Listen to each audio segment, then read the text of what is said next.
Better if you're gone by tomorrow. My brother didn't hesitate, didn't blink. He'd already moved his wife's suitcases into my bedroom. You're 28, figure it out. Dad said it without even looking up from his coffee. I stood there, in the kitchen I grew up in, barefoot on cold tile. My name still on the mail. My childhood photos still on the hallway wall. And somehow, I was the inconvenience.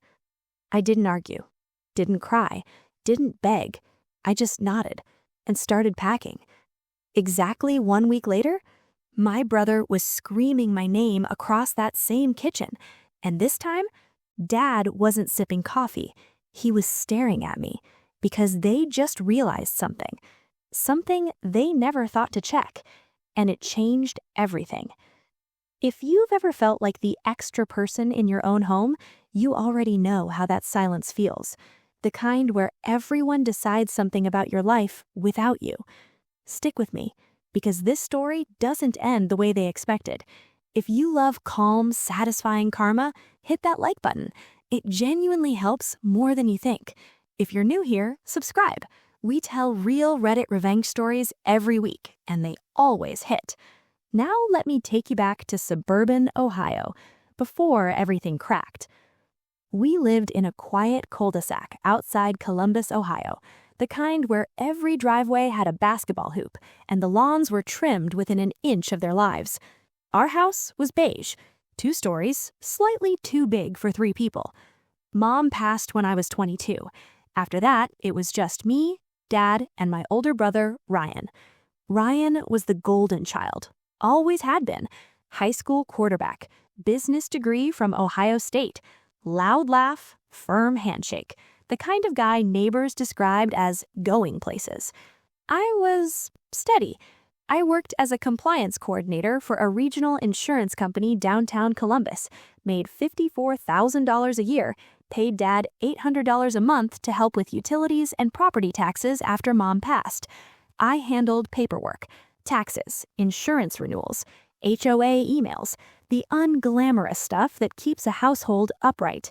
Ryan moved to Chicago after college, came back occasionally, always with stories, startups, big deals, venture capital guys named Chad. Dad would lean forward like he was watching a TED Talk. I'd wash dishes, listen, smile. When Ryan got engaged to Ashley, a marketing consultant from Naperville, Dad nearly cried. "She's sharp," he kept saying. "Sharp girls do well." I remember Ashley walking through our house the first time, high heels clicking on hardwood, eyes scanning. "That guest room's cute, but it's small." I'd laughed, thought nothing of it. Looking back, yeah, that was the first red flag. But at the time, we were just a family. Sunday dinners, football games, quiet evenings. Nothing felt broken. Yet. Measured. Ryan called in March. "Hey, Ashley's company's opening a Columbus branch. We're thinking of coming back for a year. Save money, house hunt."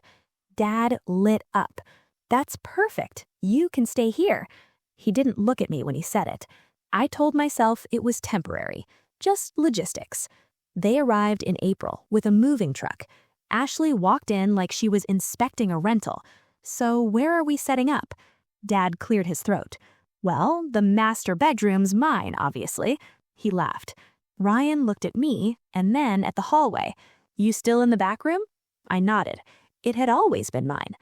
"That one's bigger than the guest room," Ashley said casually. Ryan shrugged. "Makes sense, we take it." The air shifted. I said, "I can move to the guest room, that's fine." Ashley smiled. "You're a lifesaver." I packed that night. Told myself it's temporary. It's family.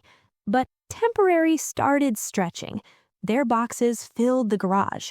Ashley reorganized the pantry. Ryan started parking in the driveway. My spot. Dad didn't notice, or pretended not to. Then one Sunday morning, Ashley was measuring the room.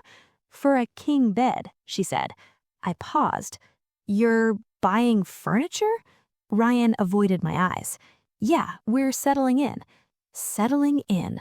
Something tightened in my chest. They're not planning to leave. I asked Dad later, quietly. Is this still temporary?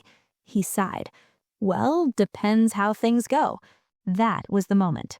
The ground shifted, and I felt it. It happened on a Tuesday morning, 7:12 a.m. I was pouring coffee when Ryan walked in. He didn't say good morning. He leaned against the counter like he was about to negotiate a contract. So we talked. We. Ashley hovered behind him. Dad sat at the table, reading the paper. Ryan exhaled. We need more space. I waited. He looked directly at me. It's better if you're gone by tomorrow. The words didn't land all at once. They echoed, like they needed a second pass to register. I blinked. Gone? Ashley crossed her arms. You're 28, Lauren. Dad folded the paper slowly. You make decent money. Time to figure it out. Something inside me went very still. Not explosive, not dramatic, just still. Like when the power cuts out and the refrigerator helm disappears. I set the coffee mug down carefully. My hands were steady, too steady. I pay rent, I said quietly. Ryan smiled. Not apologetic, not conflicted, satisfied. We don't need it anymore. We. My name was still on the utility accounts, the homeowner's insurance, the property tax portal, but suddenly I was excess. I looked at Dad. He wouldn't meet my eyes. Ashley checked her phone, like we were discussing Wi-Fi speeds. My throat felt dry, but I didn't cry, didn't argue, didn't beg. I just nodded. Okay. Yeah. I'll be gone tomorrow. Pause. I went upstairs, closed the guest room door, and stared at the wall. They think I'm disposable. They think I don't matter. My chest felt tight, but underneath that, something else. Clarity. They'd made a move without checking the board.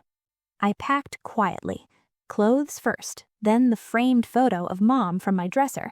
I hesitated before taking it, left the nail in the wall, let them see the empty spot. I folded my bedding, left the cheap guest mattress bare. In the hallway, Ashley was discussing paint colors. Ryan laughed, like I was already gone. No one offered help. No one asked where I was going. By 9 p.m., my car was full. I stood in the driveway one last time. The porch light buzzed softly. Same house, different reality. Dad didn't come outside. Ryan didn't either. I drove to a small studio apartment near downtown Columbus, leased it that afternoon. First month's rent was $1,100. Security deposit, $1,100. I signed without hesitation. That first night, the apartment smelled like fresh paint and dust. No furniture yet, just my suitcase. I lay on the hardwood floor, stared at the ceiling. The silence was thick, but it wasn't heavy. It was clean. No tension humming under the surface. No footsteps upstairs. I closed my eyes, and for the first time all week, I slept.